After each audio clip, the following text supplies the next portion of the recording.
આજે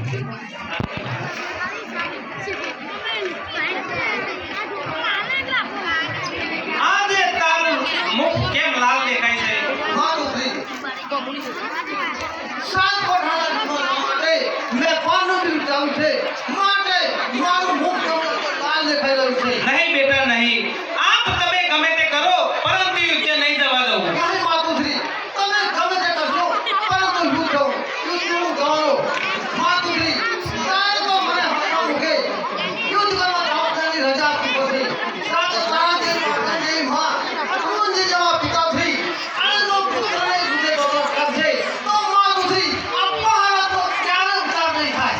નહીં બેટા, આપ તમે ગમે તે કરો પરંતુ યુદ્ધ નહીં જવા દઉં. નહીં નહીં માતા, તમે ગમે તે કરશો પરંતુ યુદ્ધે જવાનો.